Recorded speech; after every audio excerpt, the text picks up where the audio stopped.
Good afternoon, everyone, and thank you for participating in our program today. I would like to start by thanking all of our panelists for donating their time and our co-sponsors. I'll go ahead and defer naming them until their speaker speaks, with the exception of Cassie. I would like to thank Cassie for their co-sponsorship and support of this program. The Condominium Associations of Sanibel Island, as I'm sure all of you know, is a volunteer organization that sort of serves as a clearinghouse for the interests of condo associations on the island. We've had the pleasure of being affiliated with them for probably a quarter century, and they certainly are filling an important role right now in this particular point in history. So we thank them. Another thing I would say before we get started, and we have a lot to cover, is this is the first of our series of 3 programs we're doing today with a focus on Sanibel and Captiva. We're doing one tomorrow with a focus on Fort Myers Beach, and then Thursday we're doing one basically focused on Lee County, unincorporated Lee County. One of the parts of tomorrow's program that you may find interest in, and these will be on our website, we're going to have Lee County property appraiser Matt Caldwell as a presenter there. As I'm sure many of you have heard, the Florida legislature in a special session in December enacted a tax relief statute that allows for reduction in taxes based on uninhabitability for more than 30 days, which I believe is backward looking for 2022, and for reduction in future taxes based on a diminution in market value due to hurricane damage. So there's a lot more to it than that. So if you're interested, tomorrow's program is going to include a relatively substantial presentation on that. We're also going to be having our partner, Ellen Bogdanoff, who's a former Florida state senator. She heads up our resiliency group, and she has a lot of experience in seashore erosion issues, which has been an issue in Southwest Florida, particularly on the beach. So that might be of interest too. I'll close out that part of the comments by noting that I did speak with Matt Caldwell both yesterday and today, and I confirmed with him my understanding that the new laws do not allow associations to file for property tax reductions on kind of a class action basis, as is generally allowed for condo associations if you just want to appeal the valuation of the units. That being said, Mr. Caldwell's indicated he'd like to work with Cassie and CAFMB, the equivalent group on Fort Myers Beach, and perhaps the larger management companies like Island Management, to kind of use that information as a clearinghouse, because it's easier for him to deal with an association rather than 50 different owners. So I did tell him that I would ask, and I'll do this separately and offline, establish an introduction with Cassie. So to today's program, we are focused primarily on issues that will relate to Sanibel and Captiva. Of course, a lot of these are state law and affect everybody in the same boat, but we're going to try to put some local flavor in it. In that regard, our first speaker is Craig Albert. Craig is the founder and chairman of the board of the Sanibel Captiva Community Bank. Craig has been a Sanibel resident and business leader for 40 years. Craig also has the honor of being my brother-in-law. I've been married to his wife to his sister for 39 years, 40 years next month. So among all of his accomplishments, I'm not sure which one he'll tout. Craig has been very active in charitable events or pursuits, both through his local business things and also with our alma mater, the University of Pittsburgh. So I've asked Craig to kind of focus on two things today. Number one is, as an island businessman who's been there for 40 years and, has been through Charlie and Irma and every other, hurricane and tropical storm, in between, to kind of talk about his thoughts on the comparison as far as impact on the community, rebuilding, how businesses are doing and all of that. So Craig, why don't you get going, and I'll jump in with any questions if I have them along the way. Okay, Joe, thank you. Thank you for inviting me today. I went through Charlie. The bank was fairly new when Charlie hit, and there's really not much of a comparison in my mind between Ian and Hurricane Charlie. Hurricane Ian is far more devastating, far more damage on Sanibel than Charlie was. And, we were able to rebuild from Charlie pretty quickly. And, the island got back to normal very, fast. Ian, on the other hand, created far more devastation than Charlie. And it's going to take, in my opinion, years for the island to recover. Although great progress has been made, in the 120 days or so. I've been living in my house out there in Beachview since November, and the debris pickup I think has gone phenomenal. We've got Periwinkle looks pretty good. We've got everybody who's out there knows we've got a number of restaurants that have already opened. And more that are coming online that will be opening in the next 3 to 4 weeks. So from a business standpoint, things are getting better, but the pie is small for the businesses to divide up because we don't have the hotels open. We don't have the condominiums, rental condominiums available to rent. So we're going to be working hard to get our business customers through 2023. But we're also going to have to help them get through 2024 because a lot of the properties, some of the hotels are getting knocked down and they're going to rebuild, but that's going to take a long time. So I think the road is much tougher this time for Hurricane Ian than what we experienced in 2004 with Charlie. So Craig, one of the themes I think I would like to impart in today's program for the board members is expectation management. After Hurricane Charlie, for example, which, as you said, pales in comparison to this, I think Southeast Resort was closed, I think, for 3 years. Sundial was closed for a year and a half. You and I are involved in a investment condo in the Keys. It's had 2 hurricanes. They've been closed like 2 years each time.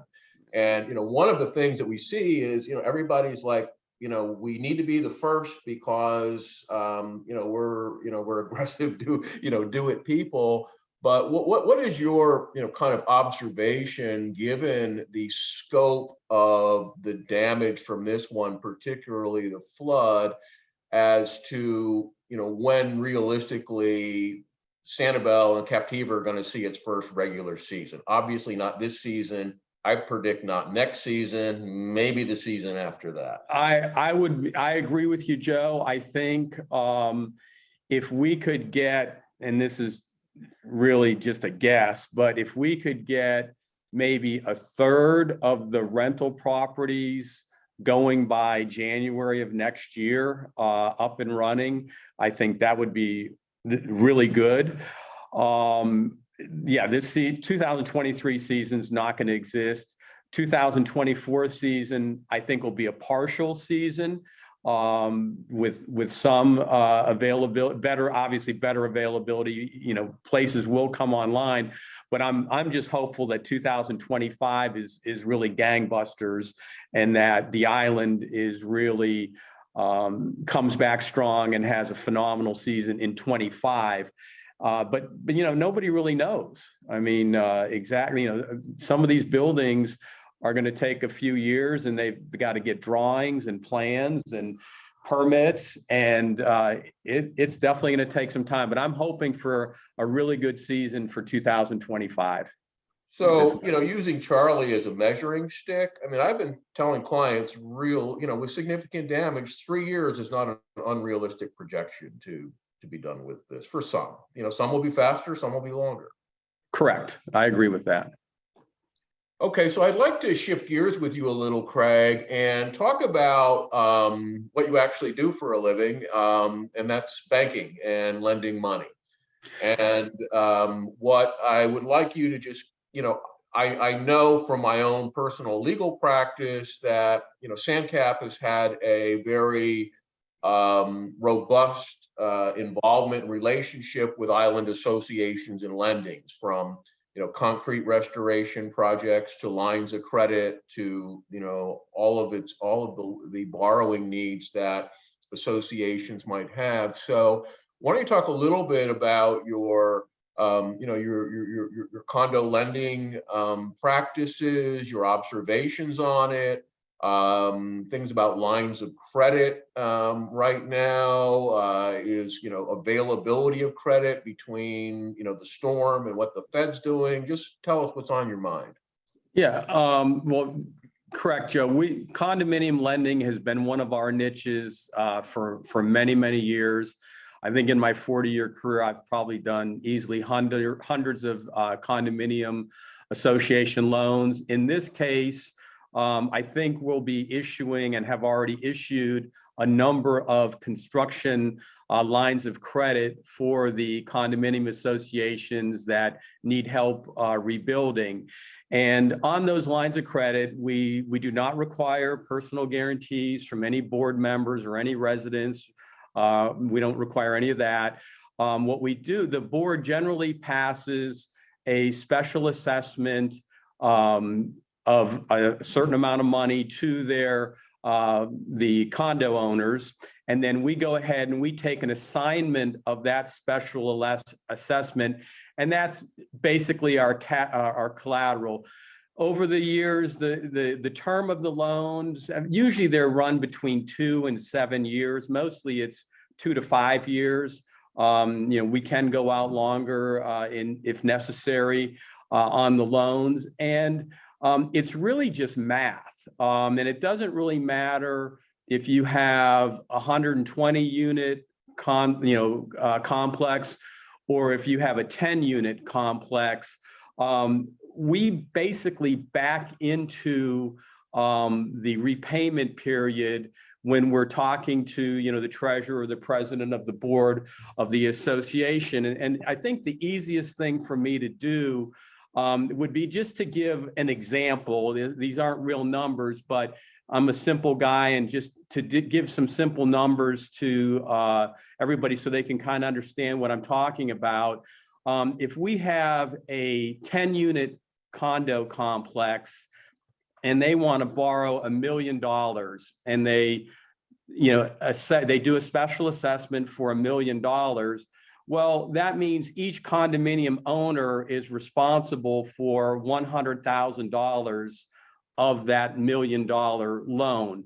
And it doesn't really matter to us too much, how they assess their units. They could do it in one annual assessment. Well, they could, if we just say, pick a 4-year term, say, where each unit owner who owes has $100,000 share of that loan. So that would be $25,000 per year per unit owner over a 4-year period of time to repay that debt.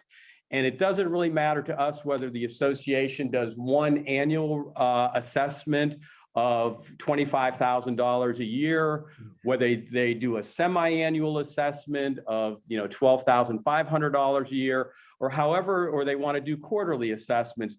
Basically, what we would do is if they decided that they wanted to do, say, one annual assessment of $25,000 a year, and the first assessment being due, say, December 31st of 2023, what we would do is we would have our principal reduction on that loan come due on January 31st of 2024. That would give them, the treasurer or the management company, 30 days to collect those special assessments from each unit owner. And then we would go ahead and make a principal reduction on the loan. I skipped over one thing. We would also, that $1 million, when we set up the loan, we would set it up as a line of credit so that as the contractor was drawing money from the association, they're not going to need the $1 million on day one. They're going to do some work and the association is going to cut them a check for $75,000 or $100,000, whatever it is. So the interest clock would only run on what was drawn on the line of credit. And then at the end, assuming the line of credit would be fully funded in 8 to 10 months, then we would go ahead and we would start the repayment process of the principal. So okay, great, Craig. And we might come back to you. But we're going to kind of stick with 15 minutes per speaker and then kind of round it up. My final question is whether you still offer the worry-free checking, where you call me up and say, Joe, you're overdrawn, and I say, we put some money from your account in there. We still have that, Joe. It's my favorite part of the bank. All right. So we're going to move next to Stephen Lodwick of Island Management. Stephen Lodwick and his wife Melissa purchased Island Management, I think 4 or 5 years ago. And Island Management is a management company based on Sanibel Island and Captiva, and occupies a pretty wide swath of the space of management of Sanibel and Captiva community associations. I would assume that a significant percentage of our folks on today's program are clients of Island Management. And what I've asked Stephen to do is what I call, kind of boots on the ground. What are we seeing in terms of contractor availability, logistics, supply chain, just, kind of critical time paths. And Stephen and I spoke to prepare for this, and he has some really good thoughts on this. So I'm just going to let you take it away, Stephen. Great. Thank you very much, Joe, and also appreciate the opportunity to speak with those in Sanibel as well as the panelists here. And again, just appreciate the opportunity. So boots on the ground. I think one of the things that comes to mind is really just this notion of it taking a village, in order to kind of come up from out of the ashes here. And obviously the panelists here on this discussion are very important allies in being able to bring back up our community. Just as Craig said, our family lives here on Sanibel. We were displaced and lived in downtown Fort Myers for 3 months. Got back into our house just prior to the holidays in December, and really thankful to be back here on Island. One of the things you can't see in the backdrop here is what I call my two-tone Hurricane Ian paint job. Our office was also a casualty of the storm, and we had complete roof failure here in our offices and had to replace all of the drywall and various components. And so it took us a couple months to effectively get back and restore it here in the office. But we're going to leave the painting until this summer just as a conversation piece for anybody that comes in and joins us here in the conference room or in our office. But my neighbor's doing that with his pile of junk on the curb, and it's not really funny anymore. Yeah.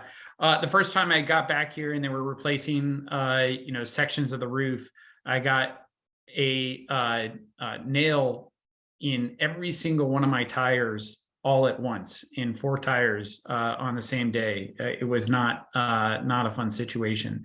So like I said, it really takes a village. We're all in this together. Certainly there's an impact to our owners, to our communities. And we all have very similar experiences that we're drawing from with respect to that. As Joe mentioned, island management, my wife and I managing partners here for the last 4 years. What I will say is island management has been here for close to 30 years on the island as well. And we have the privilege to represent a large number of condominium associations as well as homeowner associations here on the island. We really focus exclusively on Sanibel and Captiva, and really don't make our way into any of the associations or off island. One extremely funny anecdote from the storm, if there can be anything funny, is that our sign for island management washed away. We found it 3 blocks. One of our board presidents from Lake Palms found our sign.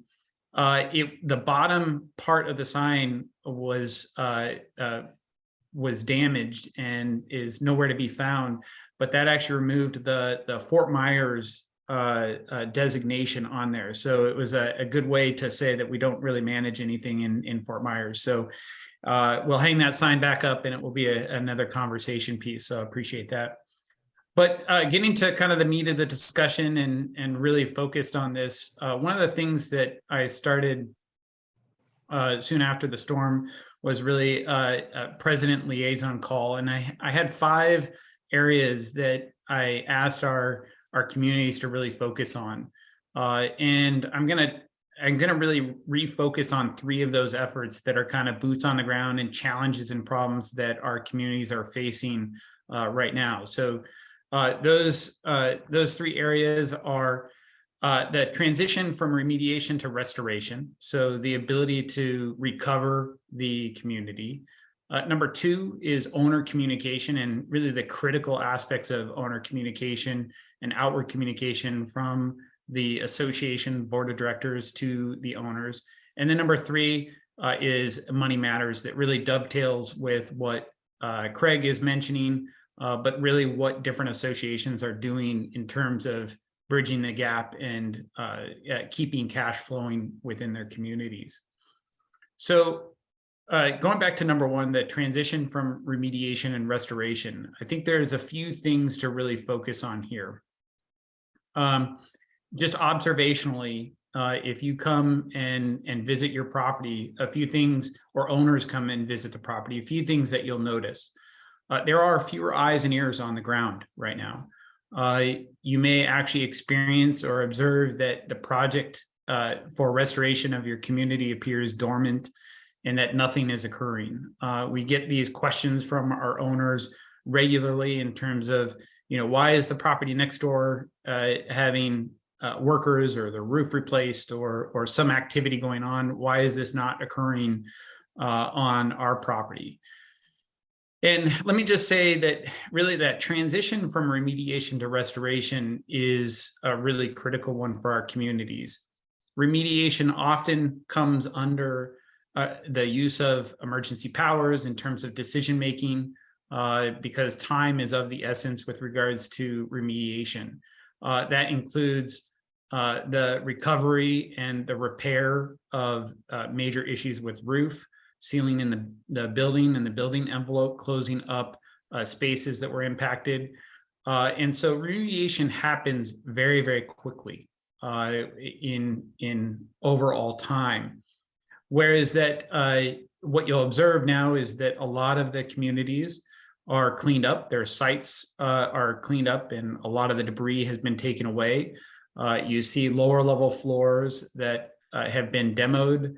In some cases, secondary and 3rd floors have been demoed or dried out. Their roof has been enclosed, their windows have been closed, but there is no power. There are no additional facilities or other utilities on site, from water to power. If you, we live a few hundred yards from the beach, and so I'll go out and walk on the beach in the evening sometimes.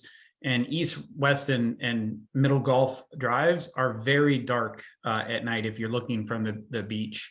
And again, it just appears that these are dormant.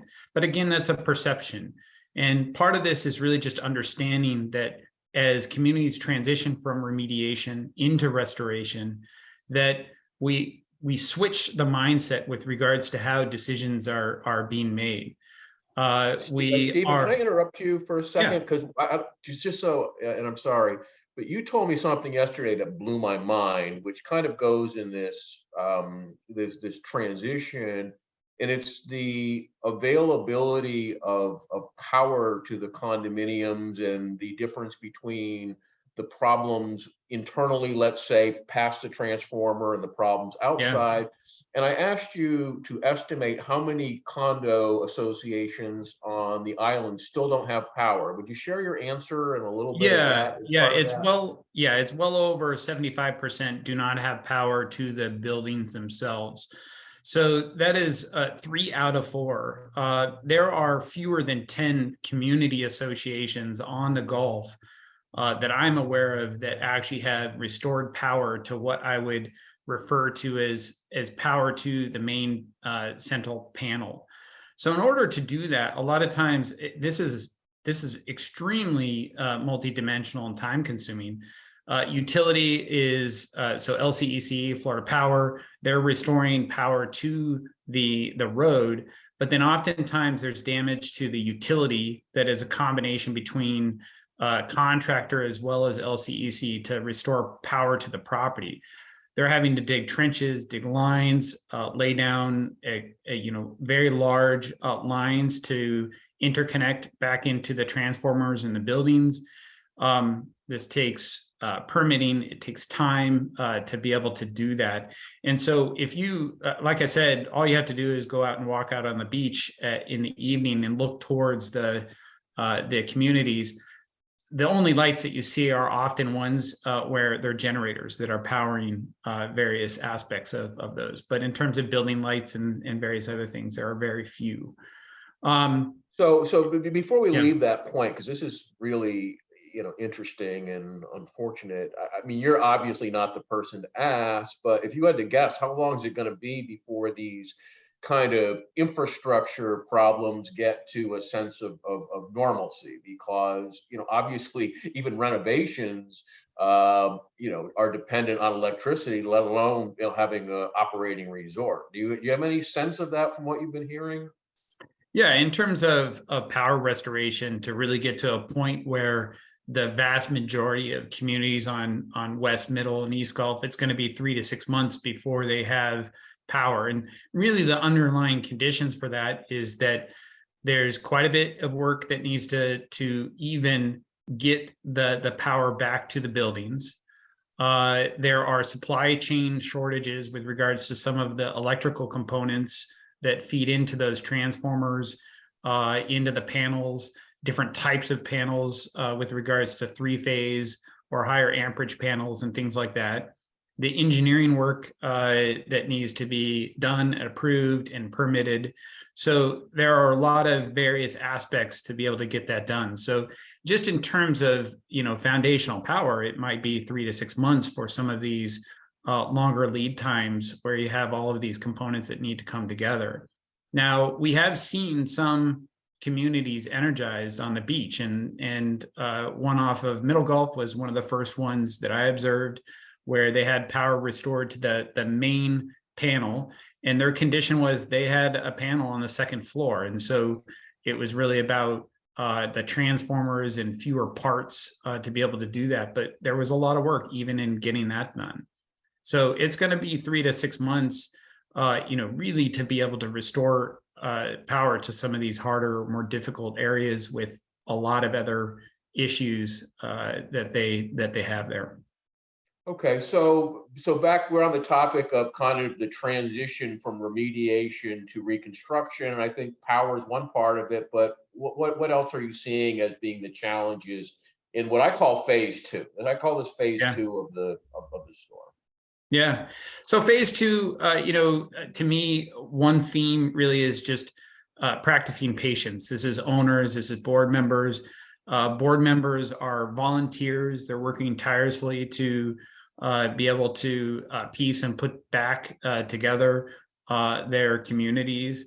It's very easy to see things like burning out and getting kind of impatient with that.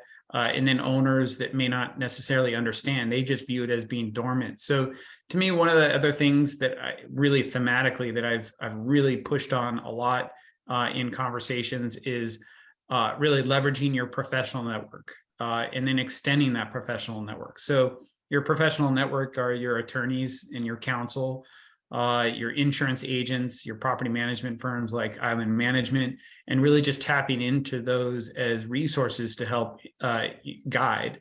A lot of times there's hesitation to reach out to those for various reasons. Maybe they don't know who their professionals are. Maybe they haven't had discussions with them, but really just encouraging that to help with really patience and kind of the burnout that is likely to happen, as this extends on. But then really extending that professional network, other people that are professionals that they would not normally have been working with on a regular basis. So this can be things like public adjusting, owner representatives or construction management, as well as engineers, obviously working with the city on a more regular basis. This is really kind of extending that professional network and saying, hey, this is why those resources and why those individuals exist here is to help us through and guide during those. There are a lot of questions about restoration. And one of the big ones is really about getting into a mode of competitive bidding and making sure that the contracts that are being signed are vetted and reviewed by counsel. Obviously, Sanjay on the phone, I could attest to the number of construction contracts that he's reviewing at this moment. So really not hesitating to tap into those professional networks. I think it's a little bit of cost now to save a lot of costs, both in dollars as well as time associated with that. And there's a lot of learning and growth involved here, but without a doubt, that transition from remediation to restoration is a really critical one. So to me, practicing patience, while it appears dormant, really the board making continued progress, tapping into professional networks, getting competitive bids, getting contracts to sign restoration agreements, and then getting phase two underway. A lot of folks ask me where they're at with regards to phase two and feel kind of behind the 8 ball with regards to the restoration. It is a much longer process in terms of restoration. So patience is key on this one. Well, show me the money, honey, because that's kind of the whole, I mean, because we talked about this and, it's like a three-legged stool. And, if you have a $10 million renovation, a $1 million line of credit might help you with immediate needs, but, it's not going to be what you need to get the job done. So, let's talk about your experience and observation with critical time pass on insurance adjustments. Because again, as we discussed yesterday, everybody feels like the next door neighbor is way ahead of them when actually that's almost never the case. And again, you gave me some pretty, interesting anecdotal observations, like how many have settled, like none. Could you go through that part of your experience with, the insurance adjusting, the money part of it, and what you see coming down the road? Yeah, absolutely. So I think, obviously there is, if we put a curve together in terms of the money that comes in terms of advancements and early settlement statements, what we saw is a significant amount of small deposits from flood adjustment. So many associations had gotten early draws on their flood, and that will take some considerable time to get draw number 2, draw number 3, or any sort of final draws with regards to flood. Wind insurance was kind of behind that, but what we saw was an influx of what we saw as max claim or total claim payouts with regards to wind on several properties. I would say, between a half dozen and 10 or so that have received that. But again, the thing is that this goes back to that point about not tapping or really tapping into your extended network. Being able to get advisement from your insurance agent about your policies and the definition of those policies, working with an insurance attorney, working with an adjuster that is really representing the community to help you navigate through the claims process. Because money, the insurance, it's kind of surprising. A lot of communities think that there's a large influx of money coming in or that has come in. But that money gets used up pretty fast during the remediation process and at the early stages of paying deposits for restoration. And so to me, there's really, adding to what Craig said, Sandcap Bank is a great resource in terms of leveraging getting loans or lines of credit with regards to, or, loans, the SBA loans or lines of credit that they'll help you in terms of bridging the gap. But I would also say, in addition to that, thinking about assessments that pay for things like deductibles to help even out the cash flow that will help you kind of make that transition and that hop to restoration. I don't have a ton of these large storm experiences, but in talking to the professionals and insurance agents that have gone through Irma, that have gone through Michael and various other storms in recent Florida history, is that those funds will dry up pretty fast. And unless there is a strategy that the community has devised around getting funds back in, that restoration project will get delayed because there aren't contractors that will work on that until there are funds available. So in a lot of ways, it's really just about kind of strategizing earlier, bringing in those experts and those professionals. If you haven't spoken with an insurance attorney through Becker, if you haven't spoken to an adjuster, certainly those are things that boards may want to consider to even that out. And obviously resources like Craig Albert over at Sandcap or myself in regards to helping to pass special assessments for things like deductibles will really help to even that out. One last thing that was a comment that Joe and I talked about yesterday was just around the cost of supplies and labor. Even prior to this storm, there was a significant run-up in things like basic components, drywall components, and other restoration components. And while we've had an influx of contractors that are here and available, both locally, regionally, and nationally, that are now bringing in product and labor, it's not cheaper to be able to do that. And so a lot of our estimates, we've seen increases in post-storm estimates that sometimes are hard to imagine or hard to believe. Competitive bidding helps vet some of those basic things out, but the reality is these are extraordinarily expensive times for rebuild costs. Yeah, thanks, Stephen. And maybe Aaron or Sanjay will get a chance to comment on this. And there's just so much to this for an hour and a half. But we talked yesterday about the Xactimate program, which, for those who don't know what it is, that's what the insurance industry uses to estimate that a linear foot of drywall you're going to get X dollars for. And it's proprietary. It's like the AIA contract, so some company controls it. And everything I've been hearing, and including from the folks on this panel, is that the exact estimates are way behind what the costs on the street are because of supply and demand, supply chain issues, et cetera, which goes back to having a clear understanding of insurance adjustment. And Stephen, I'm going to end with you by trying to remember what you told me yesterday, because again, it kind of blew my mind. And maybe I didn't get it correctly, but you told me of the many associations that you handle, a fair number got, kind of unsolicited initial flood advances, but none of them have gotten full settlement of their FEMA flood. Is that correct? That's correct. No, nobody's gotten full flood yet.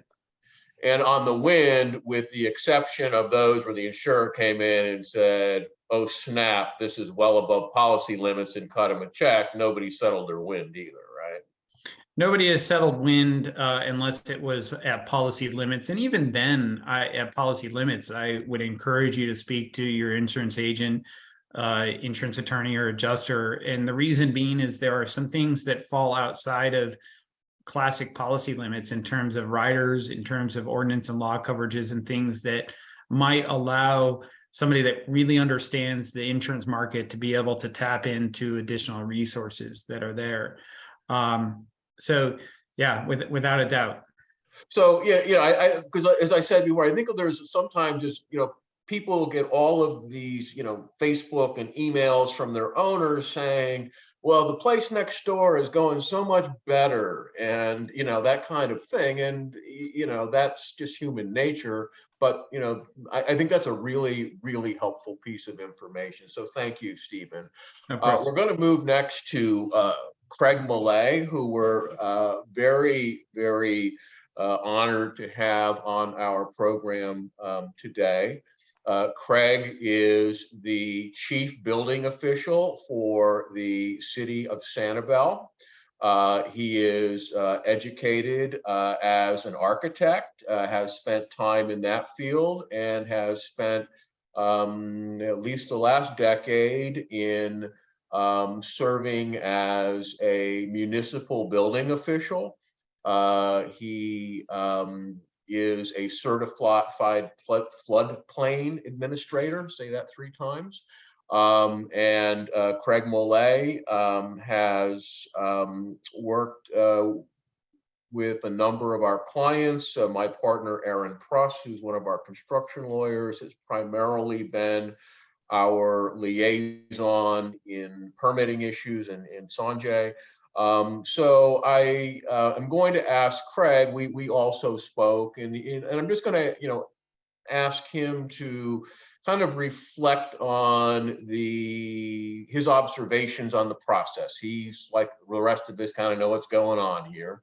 And, Aaron, if you want to, kind of jump in with, any questions you feel need to be addressed, do that. So Craig, take it away. Yeah, thanks, Joe. Thanks for having me here. And obviously, the city was focused on strengthening the building department before Ian hit.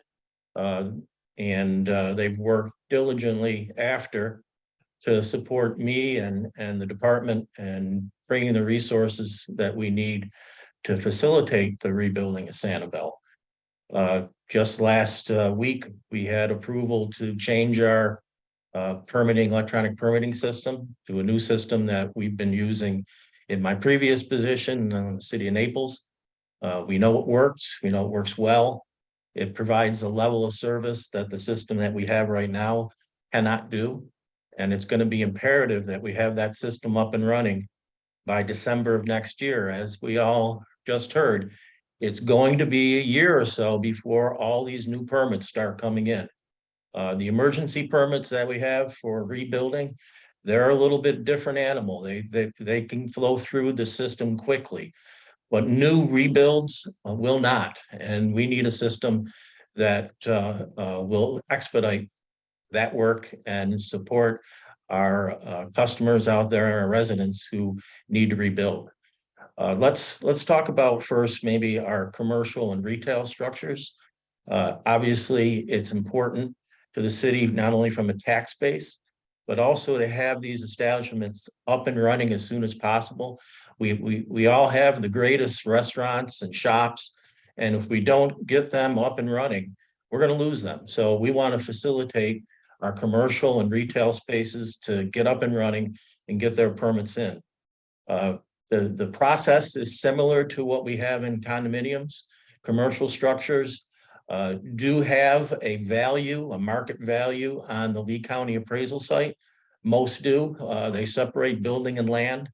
For condos, they don't. So they have a little bit more process to do.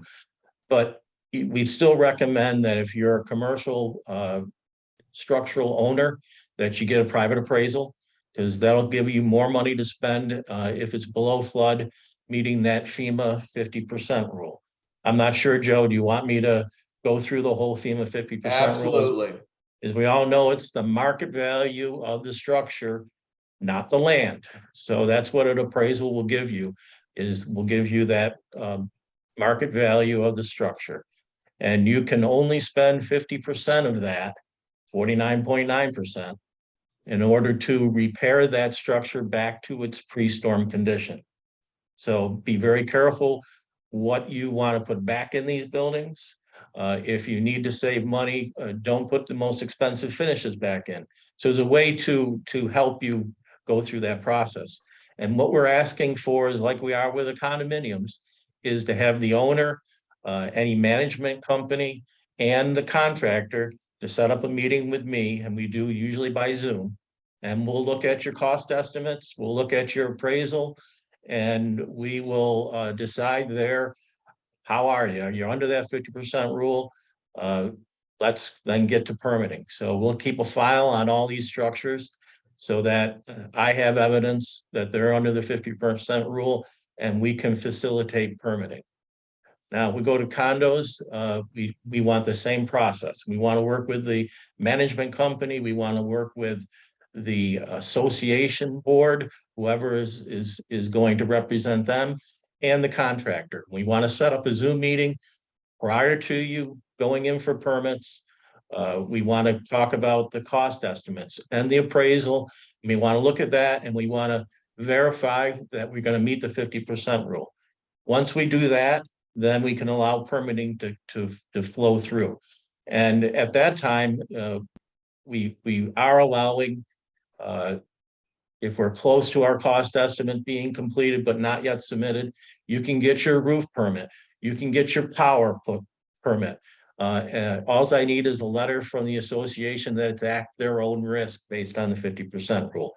But we will allow those two permits to go through sooner than the entire work, because you may have to have design work done, and that's going to take time.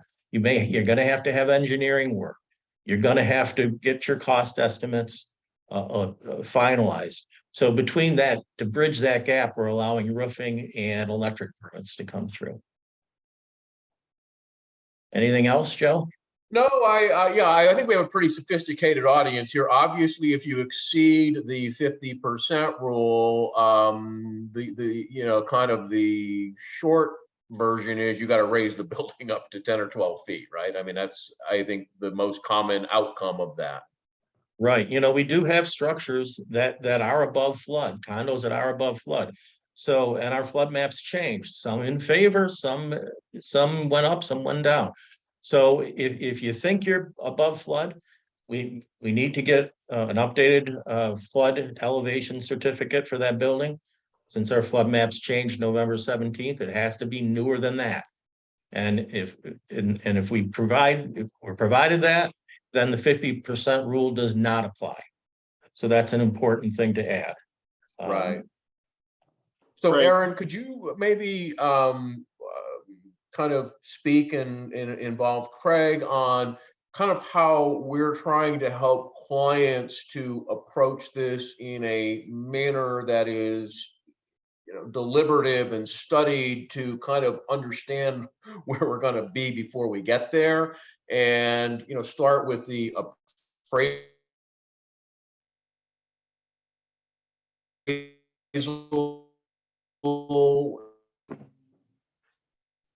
Hey, Joe, I think I think you've what frozen a that's little bit. done, and how we're trying to for associates to deal with that. Go ahead. I'm sorry. Yeah, your Aaron, signal. can you hear me? I think your signal is freezing, but yes, I want to go back, Craig, with your comment on the issuance of emergency permits, because I think it's important for the associations to understand one of the themes we've seen or talked about with our clients is, let's not rush this process, because if you are not going to meet or be under 50%, it makes very little sense to spend exorbitant amounts of insurance company money and potential resources to mitigate fully, to re-roof, that sort of thing.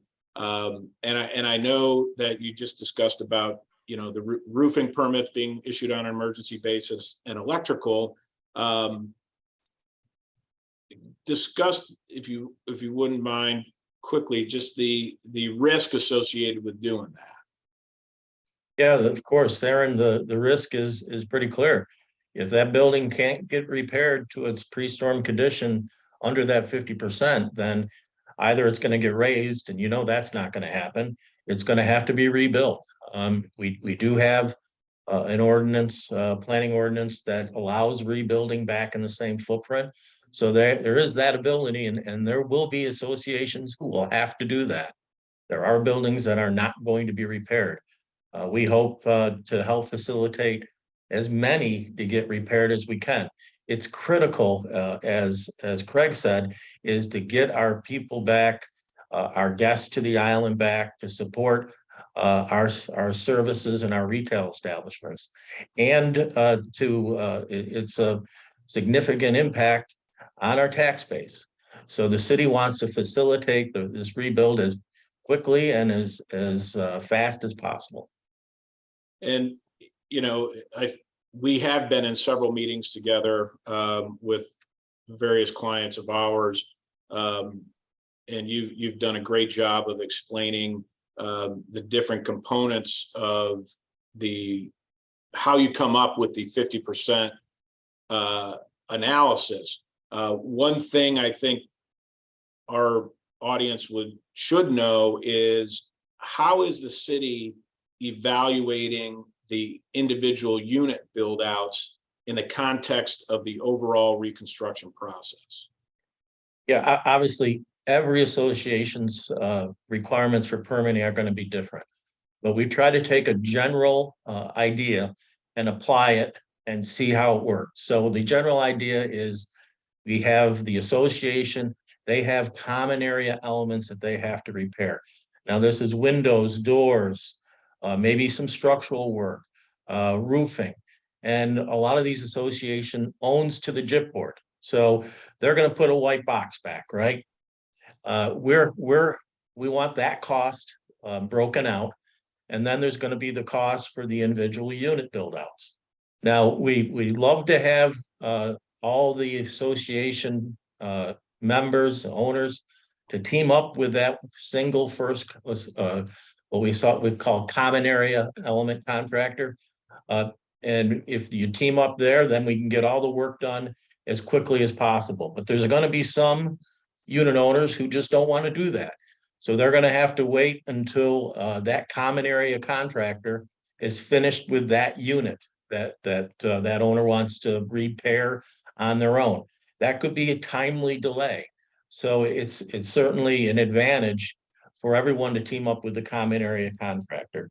So what we're doing is we take the common area costs for repairs, and then we have that common area contractor price out individual unit repairs. Now, there may be all the same units in a building. There may be 3 different types of floor plans. So we have them cost that out, and we're asking for square footage cost to repair and rebuild these units based on the size. So if it's a 1-bedroom, a studio, or a 2-bedroom, each one will have their cost by square foot. And we'll apply that to all the units. and then we'll come up with the total cost of repairs. Obviously, we can't wait for every unit to get done to get an actual cost, so we're going to have to work this out beforehand, because we don't want the association to repair a building and then find out halfway that they can't do it. So we want to get those costs up front, and the best way is to have that common area contractor do repair costs for not only the common area, but also the individual units. And that's the goal that we have here.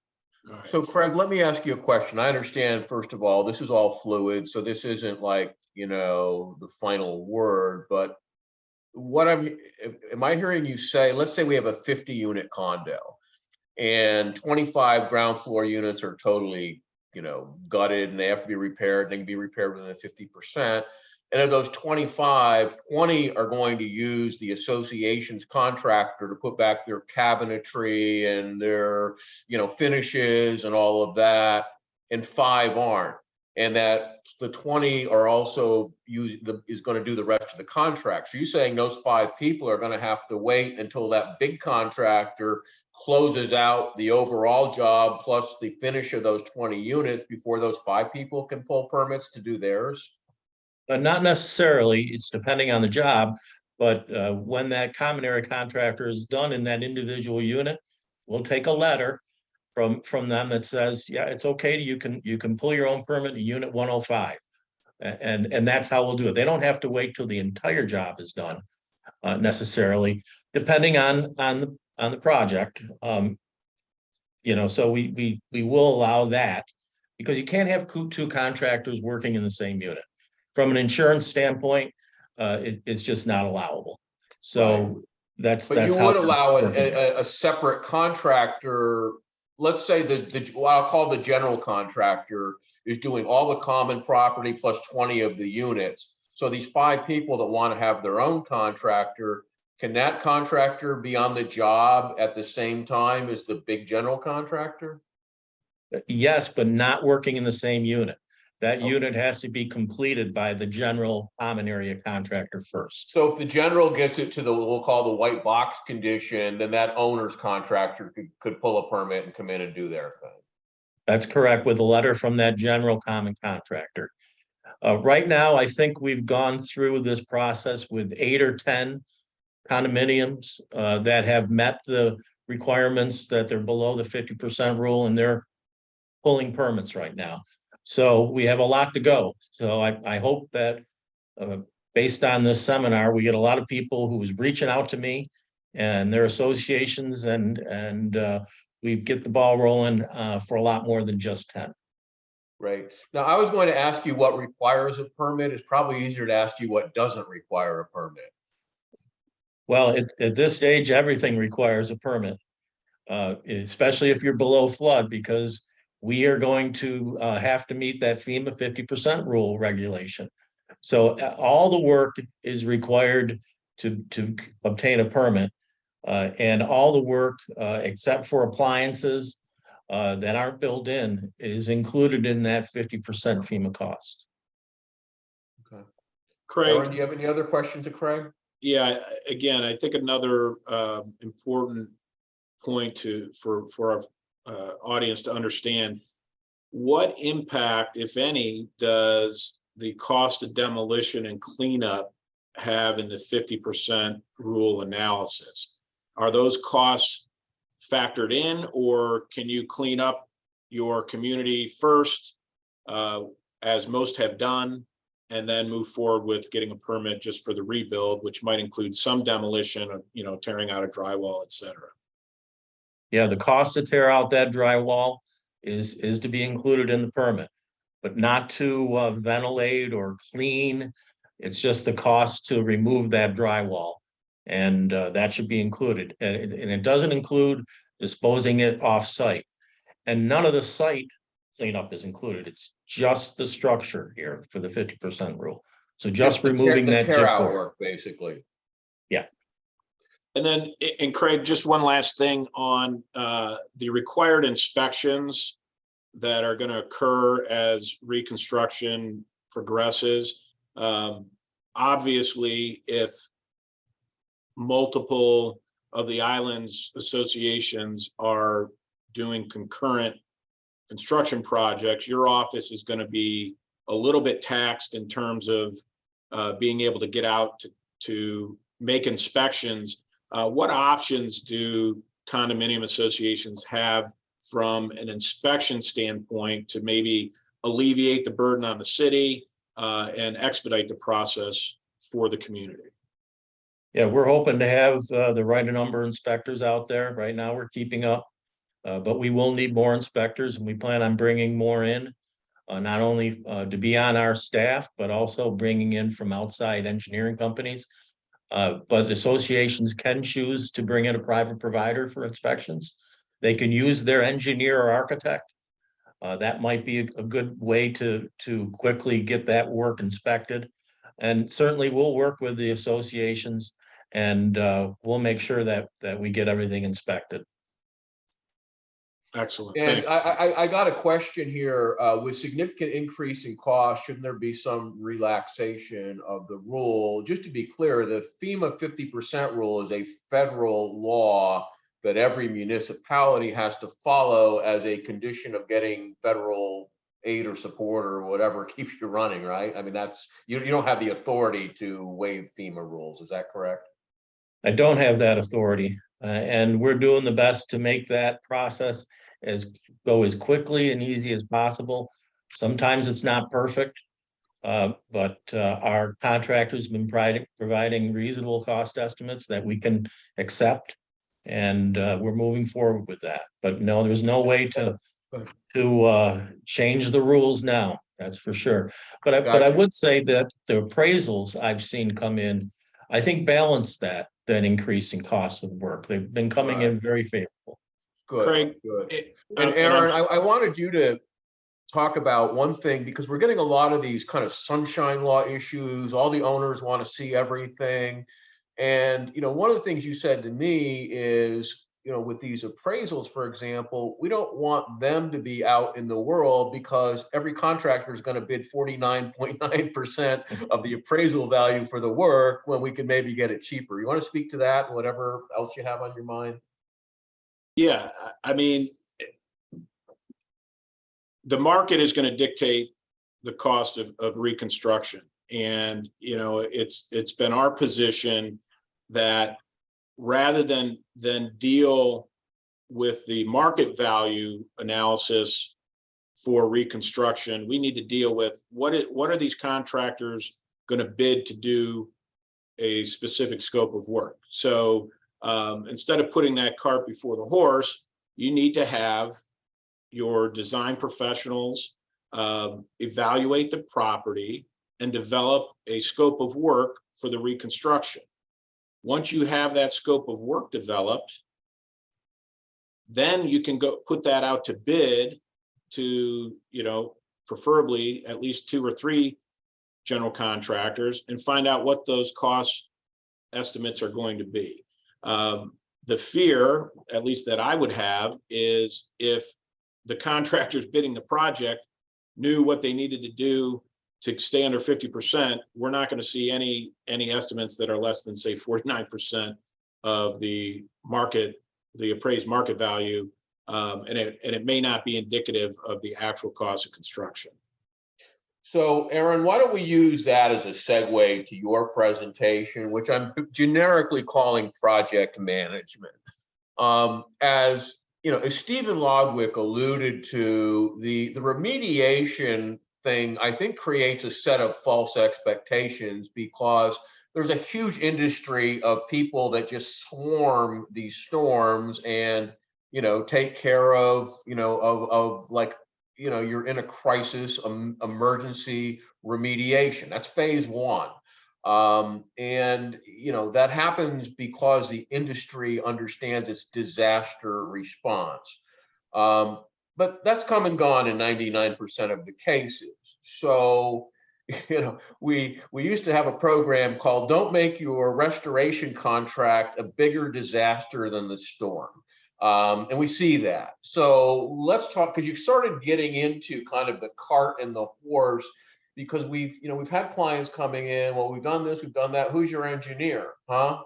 Why don't you just talk about the, kind of the proper way to unfold this phase 2 from a project management standpoint legally? Yeah, I suspect there's nobody in our audience who hasn't received at least one invoice from their disaster recovery service that caused them to gasp. The folks who show up immediately after the storm and, as you say, descend on your property and say, we're gonna clean this up for you. And in this circumstance are barging labor over from the mainland to get on island to work all day, have been charging our clients and probably every association exorbitant amounts of money to deal with that process. And for whatever reason, that's just become industry standard. Insurance companies have agreed to pay certain rates. These folks charge them. And, hopefully at the end of the day, the carriers are going to cover the costs. But it's always to the detriment of the community because you're exhausting important resources that you need for a rebuild. That said, well, yeah, stop on that for a minute. We've had this conversation. They come in and they say, we'll only take what your insurance company pays. Well, great. You have a 10 million policy. You got a $4 million remediation bill. That leaves you $6 million to do $8 million worth of work. So, I mean, what is your strategy right now? That horse is gone, but a lot of associations still haven't paid these big bills. What are the strategies to try to manage that outcome if you can? I mean, we've seen all kinds of abuses of, billing practices. It's like going to the hospital and getting $18 for an Advil. I mean, it's, we see that. Yeah, I've seen things like generators being, associations being charged $72,000 a month for the use of a generator. So you mean like a Home Depot $800 generator? A larger generator, but I'm pretty sure you could buy 6 of them for $72,000. But I think that the biggest pressure point associations will have with those, figuring out those costs is demanding that the company provide detailed daily log data that shows who was out there, how long were they out there, what were they doing, and can you prove that those materials that you're charging us for were there? I mean, they were started shuttling people over at 5 o'clock in the morning every morning until 9 o'clock in the morning, and then they started bringing them back at 8 o'clock at night. No one knows who was on the island. No one knows who was on your property. So I would suggest you put pressure on that company to demonstrate on a daily basis why they think they can charge you what they've charged. Many will have extreme difficulty doing that because you'll just get, you'll get a summary level spreadsheet that said, well, we had 65 men on the property and we billed them for 14 hours because it was 3 hours to get there, 3 hours to get home, and they worked for 8 hours. But there's no way to prove it. So I think that's the best mechanism going forward to have them actually prove up what their charges are. Because I think they're going to have. I mean, there'd be payroll records for that. So the question, I guess, is for associations in that situation with multi-million-dollar restoration bills, they're going to get a lien put on their property if they don't pay. And then push comes to shove, and you make them prove they incurred these charges. They're going to back down some. Is the negative consequence of getting a lien put on a condo at this point in time outweighed by the strategy of how much you can get down, how much you can bring it down, and what the insurance is going to pay? And Sanjay, you should weigh in on this too. I mean, you guys both do this every day. Thoughts on that, kind of point, I guess we would call, if you've gotten, a really shocking remediation bill and you haven't paid it, you know, is it worth fighting? Is it, you know, do you have no choice? What are your thoughts on that, Sanjay? Oh, okay. Well, so your choices are either pay it or figure out a way to negotiate it, right? And so sometimes most of these companies, you know, that we've dealt with, they might take some nominal amount off if you want to pay them and get it resolved. Once the contract is signed at this point, I imagine most of our audience they've signed the contracts, the work is done. We're dealing with it after the fact, and there are going to be liens on the property. In the last 2 weeks, I think I've seen 4 or 5 come in with significant, high 6-figure, 7-figure liens on the property. At that point, the lien law allows certain things. You can ask for certain information with regard to what Aaron was talking about, timesheets, backup support data. A lot of times, these companies include things that can't legally be lienable, right? So there are ways to attack that.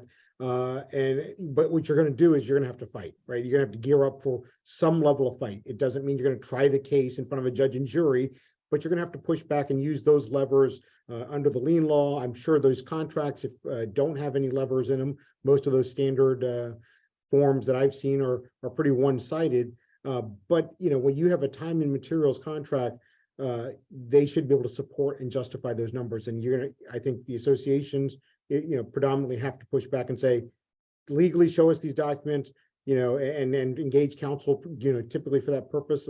Sometimes I've had clients ask nicely and they've gotten some documents, but historically, whether it's this storm or previously, the companies we've dealt with can't support the numbers. They never can, because my guess is, and so you can attribute nefarious motives to that. I sometimes will go a different way and say, the reality is they had so many people out on so many different projects that they lost track of it a week into it and then could never catch up, right? And they can't prove it, but now they're passing that mistake on to the clients.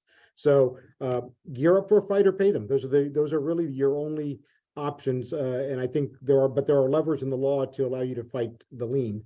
The one thing, Joe, that you did touch upon, so when a lien is on the property, it does impact the ability to sell units or refinance. And I'm not going to get into Craig Albert's space on what banks, when they see liens and on the property, what that means. But in this environment, if the units are not being sold or refinanced, it may be less of a pressure point for the contractors than historically, where everything's good and you've got a typical season where units are being sold and refinanced pretty commonly. So that every association is different, but the lien will be on the property. The contractors have a year to foreclose on it, and I expect that probably in the next 4 weeks we're going to start seeing some. And we can accelerate that by filing a notice of contest of lien. Then they have 90 days, but we're ratcheting up the stakes then too. I mean, you lose the property. But in most cases, so yeah, it's not a desirable situation to be in. So, okay, well, I'm going to ask both of you guys to, kind of tag team here, because you both, I think tread in both spaces.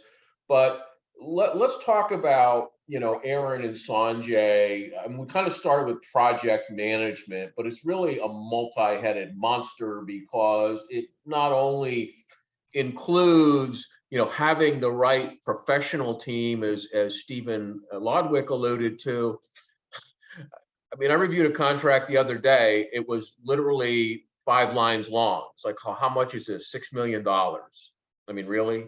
So, but there's that part of it.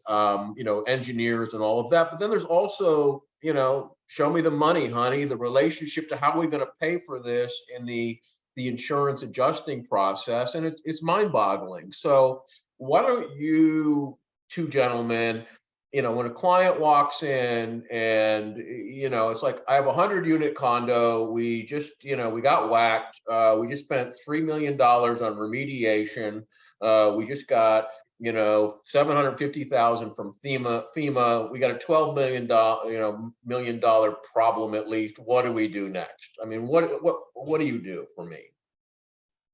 Well, the importance of having your project team, I think, is critical. The initial mitigation or remediation is, once that's passed, that's one thing. But going forward, you know, I hit on it a little bit earlier. I think it all starts with your design professionals, whether they're engineers, architects, whomever, to evaluate the property and tell you what needs to be done. What I'm seeing and what I think a lot of our clients are experiencing are those same contractors who came in to do the remediation are now the ones that are driving the scope of work. And I don't think it's going to be a shock to anybody on here, but they're going to drive the scope of work to maximize the value of their contract so that they can maximize their profit. So I think you need to get an independent advocate for the association who is not affiliated with the contractor, and have that individual develop a definite scope of work for the remediation. That's also going to help in the permitting process. That's going to help Mr. Mollet evaluate what needs to be done. And then you will have a defined scope of work that's being bid on by the contractors. Your insurance company also needs to be involved because you do need to understand what's going to be covered in terms of reconstruction, how it's going to be funded, that sort of thing. And I will say, again, I think a lot of our clients are experiencing this. One of the major log jams right now is there's no insurance money flowing of any significance. Anything that's come in has gone out the door to pay these remediation companies. There is no money on the street that I'm aware of to reconstruct, and that is a real problem. And getting carriers to commit to, you know, repair or replacement of roofs, repair or replacement of windows and sliding glass doors, etc., it just isn't happening right now. So that's slowing this process down. Hiring a public adjuster, I know Stephen talked about it. That is one way to sort of bridge the gap between the association and the insurance company. You need somebody who speaks the insurance company language, who knows how to package a claim properly so that it's easy for the insurance company to digest. Critical in this circumstance is the delineation between the flood and the wind damage, because you're going to have the carriers, you know, blaming the other one and saying they're not covering something because it's flood, and the flood guy is going to say, no, that's wind, so we're not covering that. You need somebody. So Aaron, let me interrupt you, because a client asked me yesterday, well, we got the adjustment from the independent adjuster hired by the insurance company, which almost seems like an oxymoron to me. Legally, that adjuster is the agent for the insurance company. They owe you no duty. Their only duty is to the insurance company. Is that correct? Absolutely. There's nobody working for the association from the insurance company's end. So these adjusters are not your agent, they're the association's agent. And you know, adjusters cost money. They charge 10% of the claim. And I hired one for my home was significantly damaged. And the way I look at it is, if they get me 10% more than the insurance company adjusters, who sent me 2 adjustments, both of which I thought were, you know, very inappropriate, I'm going to make money. And I think and hope they will. But let's put this in the context of Irma, because it was a different storm. We have a lot of clients in Naples, a lot of high rises who got whacked pretty good by Irma, but they were, I'll call habitable, but, you know, big claims, 10 and, you know, plus $1 million claims. And we have several clients that we're not representing in this matter, are still in litigation with their insurers, don't even have trial dates over Irma insurance money. They haven't seen the first penny of it. So, you know, one of the things that we felt in trying, well before the storm, and trying to establish a relationship with an adjuster, was to, you know, provide assistance for associations, but not that was going to put them in litigation for 6 years over, over the money. So could you explain, kind of what we saw in Irma and kind of your philosophy about what adjusters should be doing? And, we want them to speed up the process. I mean, to me, I would rather have $9 today than $10 5 years from now. And I think everybody would. So can you two guys, Sanjay and Aaron, kind of, because we found the adjustment process from Irma not to be, in general, helpful to the outcome, and it can be, and how can we make it so here? Well, the first thing you have to remember is when you have an insurance claim, that doesn't mean you won the lottery. You're not going to make money. Insurance is intended to just bring you back to your state pre-disaster. I think the biggest issue with the public adjusting industry as a whole is it's a contingency fee based industry. So the more dollars they recover from an insurance company, the more money they make as a company or individual.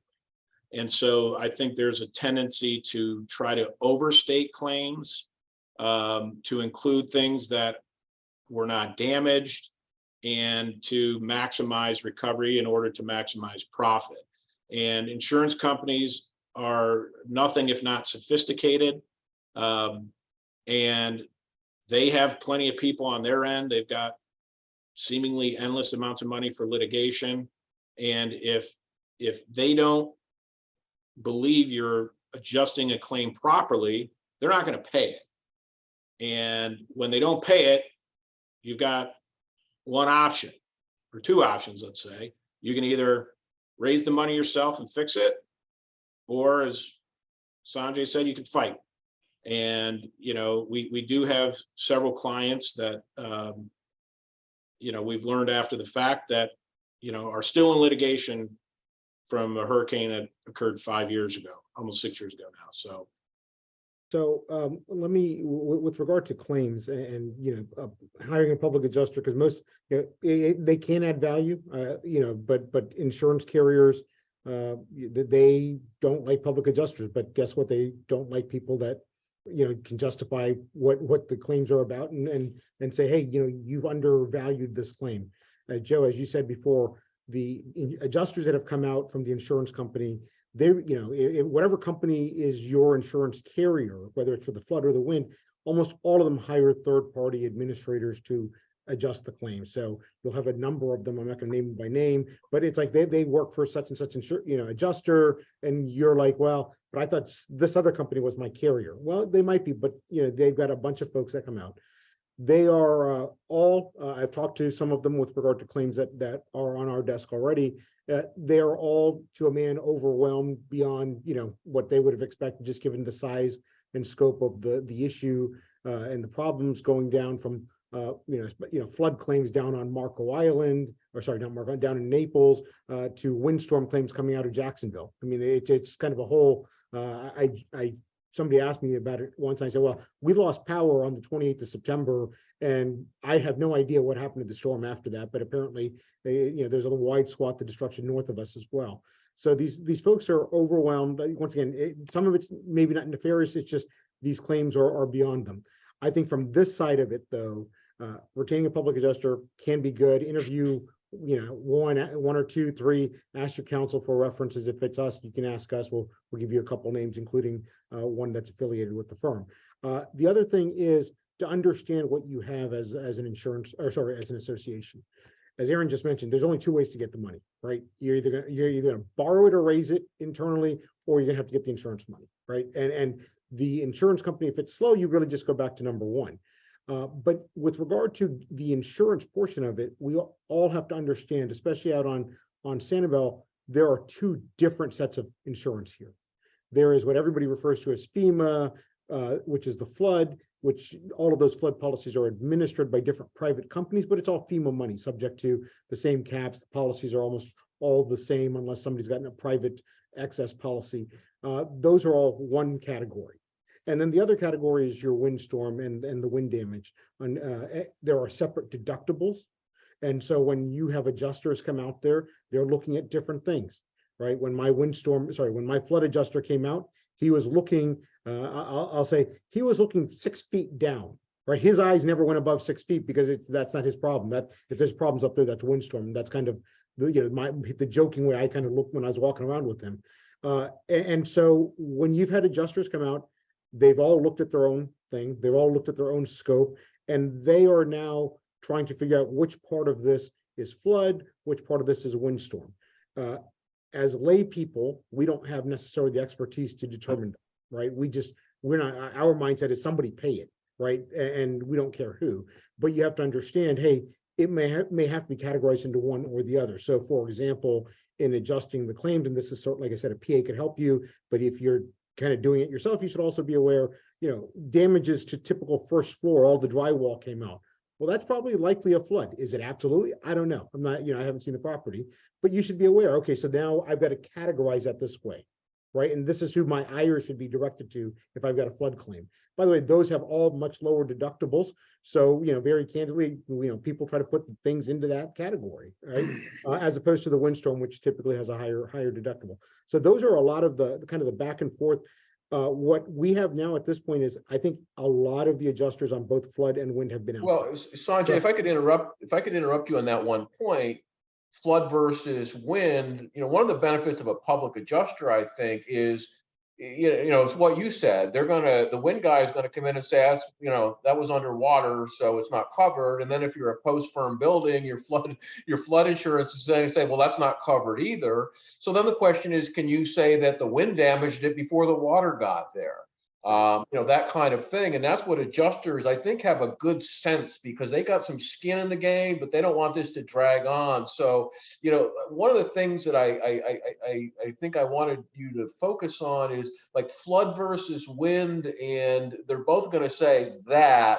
How can we, do that you're Right. both liable? Go ahead. So I think a little bit of upfront. So giving bills, for example, let's go back to the drywall removal. Giving a bill to an insurance adjuster that's got everything commingled is a problem. They're going to now say, well, we're unable to figure it out, and you're kind of giving the credence to the finger pointing. Segregating things as best we can. Once again, if a PA can do it, that's there. They should all be able to do that. A skilled one. Segregating them, giving them, saying, hey, this is what this is, this is what this, and basing that upon their experience, their visual observations, obtaining a consultant, engineers or architects as needed, to not only assist with the project management that Aaron talked about, but also to say, hey, these issues clearly are this, okay? And to be able to have that, be ready to have that discussion. But I think the onus on Joe is really that segregation has to start from this end. And from that standpoint, let me say, I think distinguishing this hurricane from Irma and Charlie and Wilma and some of the others is those were all wind events. Okay. And so for us, this is really kind of the first and hopefully only time that we have what is simultaneously a wind event and a flood event. And this, if for those that are from New Jersey, probably the biggest one is that the Hurricane Sandy, or Superstorm Sandy, as they call it, where there was litigation years afterward where nobody was disputing that there was significant damage to some structures, but you had windstorm policies or property insurance policies and flood policies pointing the finger at each other and dragged on for years. I think you can avoid some of that by, on the front end, us going ahead and saying, okay, this is how we categorized it. Whether they agree with it or not, that's one thing, but giving undivided bills to insurance adjusters, I think, is a recipe for long-term, arguing and potential litigation on that front of it. Okay, guys. So we tagged this for an hour and a half. We've held the connection open for 2 hours, but we didn't get to everything. Some of the condo law stuff, emergency powers, and all of that, we'll probably cover a little bit more tomorrow and the next day, because we're not going to be as heavy into some of the outside experts. So you're welcome to tune into to those. I am going to go through the comments that were made to try to address them as best I can. But I'm going to ask if any of our panelists would like to make any closing remarks. Craig Albert, you're not muted, so do you have anything you would like to say in closing, having heard all this? No, I mean, if anybody listening on the association, if they need help with financing, they're welcome to call myself, at the bank, 472-6100, and I'll try to help them the best that I can. Ruta Hamer is our point person. She works out of the Bridge branch, and she will also be available to answer questions and help in any way that we can. Okay, Craig Millay, you have any closing comments? Yeah, I would say the same as Craig. If anybody needs help with permitting, they want to set up our pre-permitting session to go over the 50% rule, look at your appraisal, look at your cost estimates. That's something that you could contact me directly. And my email address is easy. It's cam@mysanibel.com. Okay, Stephen Lodwick? Yeah, again, I just appreciate the opportunity to speak in front of the panel and the guests today. I think just to wrap it up, patience is really critical in this, as well as communication. I didn't touch on this during my discussion, but my third pillar that I really wanted to cover was really just about owner communication and the ability to bring the owners along, because sometimes we may not necessarily have updates or specific details. The perception might be that we're moving slower than some might like.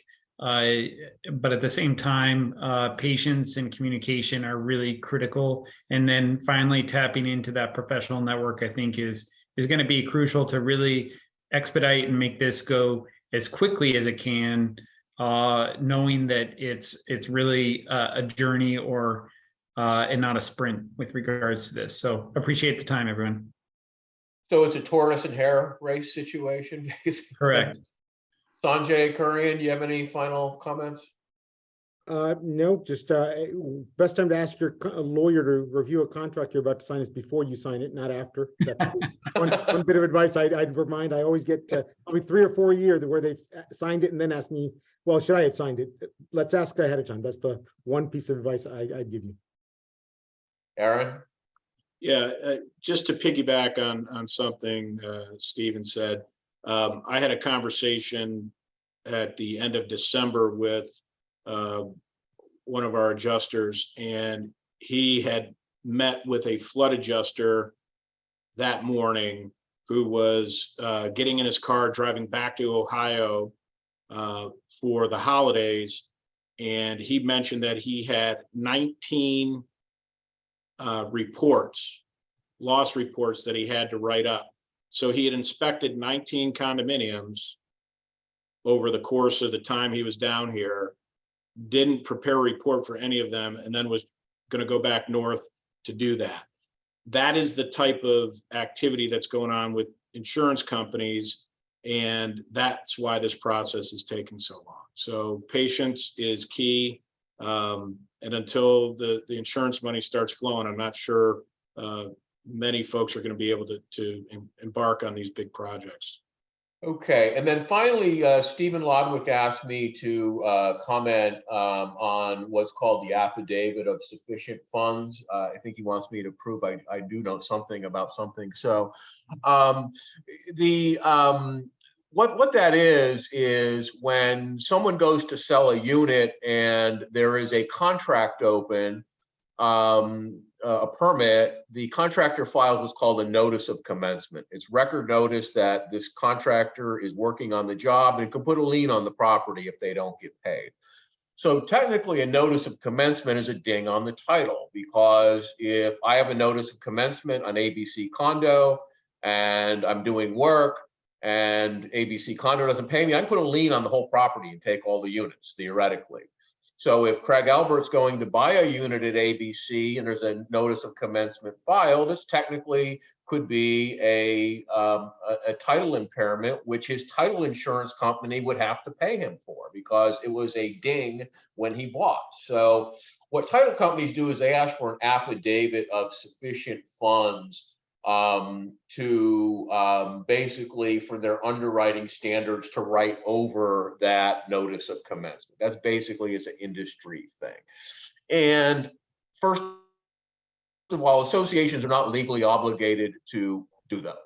But most associations do because it's just, you want to facilitate the ability of people to buy and sell units and get financing and all of that.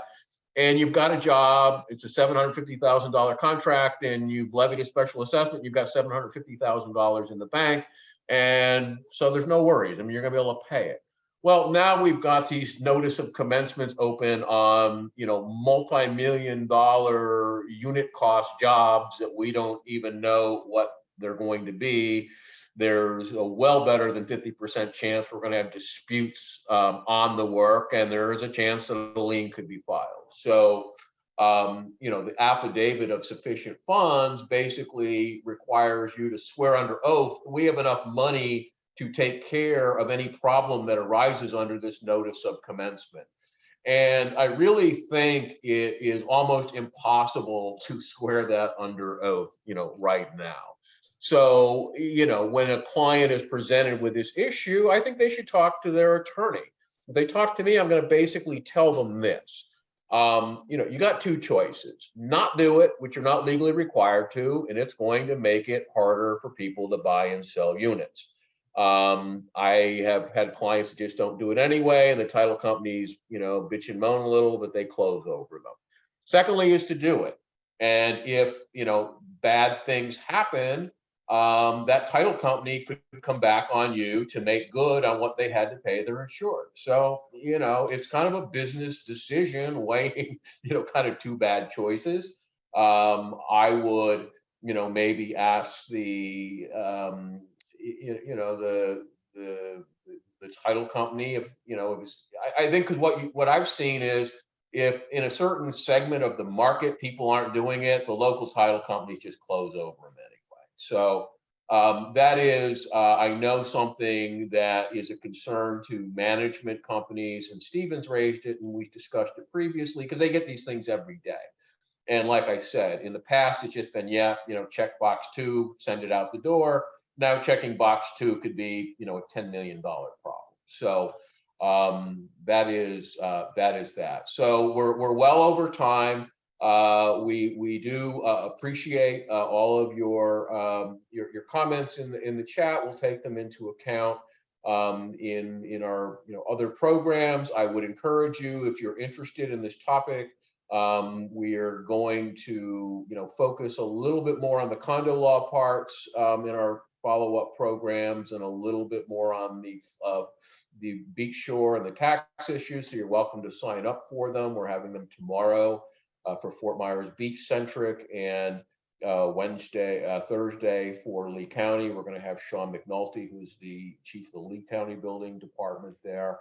So thanks everyone for your participation. Thanks again to Cassie for its co-sponsorship and getting the word out. We had a great crowd here, and Happy New Year to all.